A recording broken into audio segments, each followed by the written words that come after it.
ವ್ಯಸನ ಮುಕ್ತ ಸಮಾಜ ನಿರ್ಮಾಣಕ್ಕಾಗಿ ಜಾಗೃತಿ ಅಭಿಯಾನ ನಡೆಯಿತು. ಬೆಳಗಾವಿ ಜಿಲ್ಲೆಯ ರಾಯಬಾಗ ಪಟ್ಟಣದಲ್ಲಿ ಮಾದಕ ವಸ್ತುಗಳ ಜಾಗೃತಿ ಅಭಿಯಾನ ವಿದ್ಯಾರ್ಥಿಗಳು, ಕನ್ನಡಪರ ರೈತರು ಸೇರಿದಂತೆ ವಿವಿಧ ಸಂಘಟನೆಗಳಿಂದ ಮಾಡಲಾಯಿತು. ಗಾಂಜಾ, ಹೆರಾಯಿನ್, ಕೊಕೈನ್ ನಂತಹ ವಸ್ತುಗಳ ಬಳಕೆ ಮತ್ತು ಸಾಗಾಟವನ್ನು ಸಂಪೂರ್ಣವಾಗಿ ನಿಷೇಧ ಮಾಡಬೇಕು ಅಂತ ಸರ್ಕಾರಕ್ಕೆ ಆಗ್ರಹಿಸಿದ್ದಾರೆ. ಅಲ್ಲದೆ ಇದು ಕೇವಲ ಪೊಲೀಸ್ ಇಲಾಖೆಯ ಜವಾಬ್ದಾರಿ ಮಾತ್ರವಲ್ಲ, ಯುವ ಪೀಳಿಗೆಯ ಮುಂದಿನ ಭವಿಷ್ಯಕ್ಕಾಗಿ ಎಲ್ಲರೂ ಜಾಗೃತರಾಗಬೇಕು ಅಂತ ಪ್ರತಿಭಟನಾಕಾರರು ಒತ್ತಾಯಿಸಿದ್ದಾರೆ.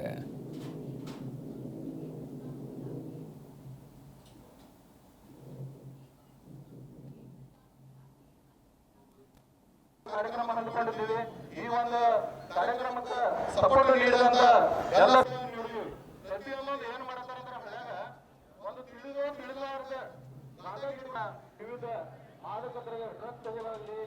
ಈಗ ರೀಸೆಂಟ್ಲಿ ಇಂದು ಮುಂಜಾನೆ ಒಂದು ಮಾತು ಹೇಳಿದ್ರು, ಜನಪ್ರಿಯ ನಾಯಕರಾದಂಥ ಪ್ರವೀಣ ಪಾಟೀಲ್ ಅವರ ನೇತೃತ್ವದಲ್ಲಿ ಇವತ್ತು ಏನು ಅಭಿಯಾನ. ಹಲೋ, ಎಲ್ಲರೂ ಶಾಂತ ರೀತಿಯಲ್ಲಿ